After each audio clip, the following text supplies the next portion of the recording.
A oração não é um detalhe da vida cristã. Ela é a respiração da alma. Essa frase pode parecer forte demais para alguns, mas ela expressa uma verdade muito simples: sem oração, a vida cristã começa a sufocar. Não de uma vez só, não de forma dramática, mas aos poucos. A fé vai perdendo calor, vai ficando abstrata, distante, até se tornar apenas uma ideia correta na cabeça, mas sem força para sustentar a vida. Para um católico, rezar não é um costume opcional, nem um recurso reservado apenas para momentos difíceis. A oração é o meio ordinário pelo qual a alma se mantém viva, orientada e em movimento rumo à vida eterna. É pela oração que a fé deixa de ser apenas algo que sabemos e passa a ser algo que vivemos. Quando não se reza, a fé vira discurso. Pode até ser um discurso bonito, bem articulado, cheio de conceitos corretos, mas ainda assim um discurso. Quando se reza, a fé se transforma em relação. E relação pressupõe presença, escuta, permanência. Talvez por isso tanta gente se frustre na oração. Não porque a oração não funcione, mas porque muitas vezes se entra nela com expectativas erradas, com uma lógica que não é cristã, ou com uma compreensão muito superficial do que significa rezar de verdade. Por isso, hoje eu quero conversar com você sobre a oração não como teoria espiritual, mas como experiência concreta da vida cristã. Quero te ajudar a entender onde estão os erros mais comuns, e por que, apesar das dificuldades, a oração continua sendo absolutamente indispensável. Jesus nos dá uma chave fundamental quando fala sobre a oração.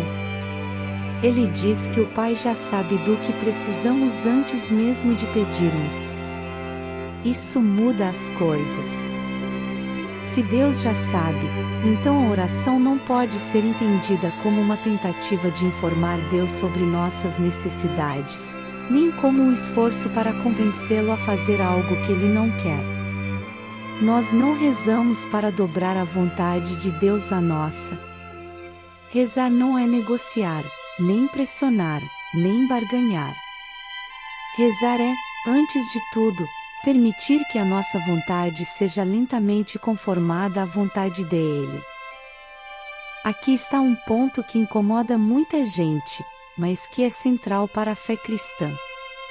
Quando a oração se reduz a uma lista ansiosa de pedidos, exigências e reclamações, algo essencial se perde.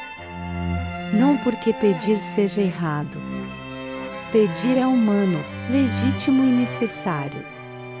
Jesus mesmo nos ensinou a pedir.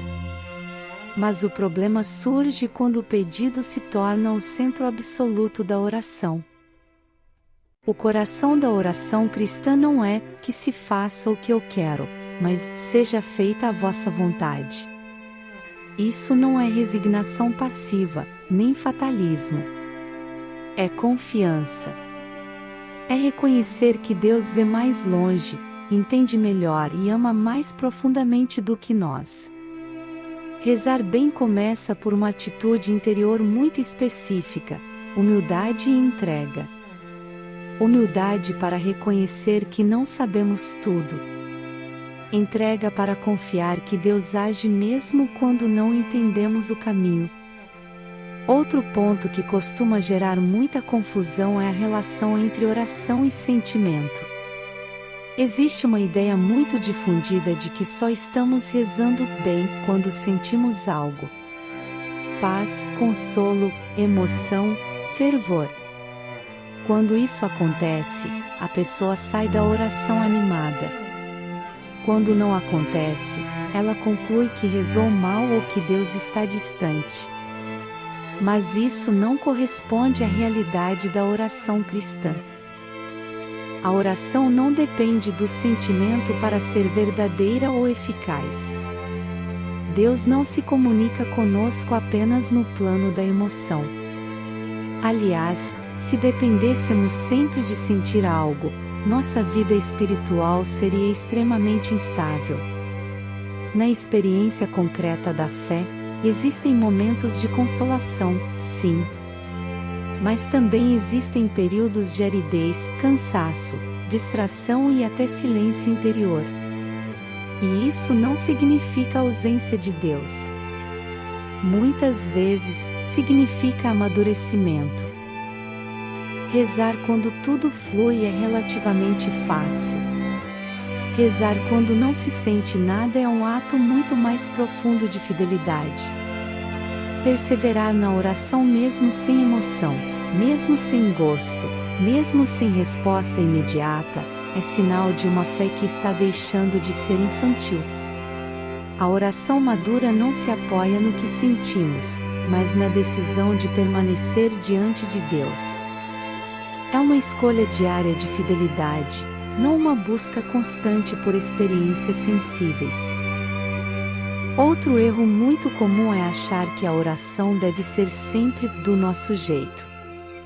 Existe, sim, espaço para a oração pessoal, espontânea, íntima.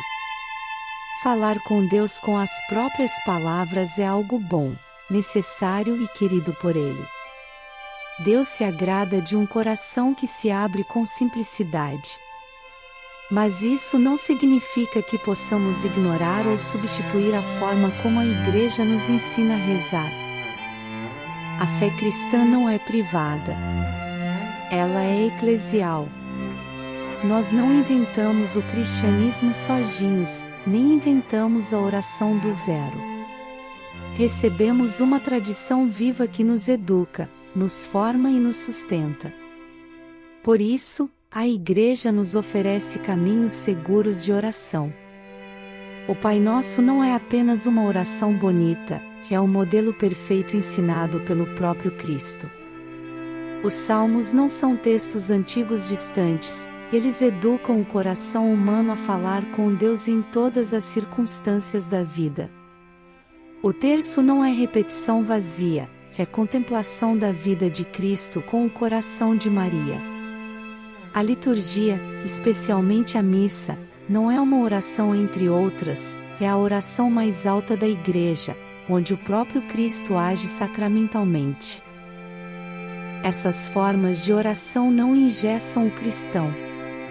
Pelo contrário, elas formam o orante. Elas nos tiram do centro, nos libertam do risco de transformar a oração em um diálogo fechado em nós mesmos. Quando alguém rejeita essas formas em nome de um jeito próprio absoluto, corre um risco real, o de rezar apenas para se ouvir. Nesse caso, a oração deixa de ser encontro e se torna monólogo. E é importante dizer algo muito concreto: a oração não termina quando acaba o tempo de oração. Se termina, algo está errado. A oração verdadeira continua na vida.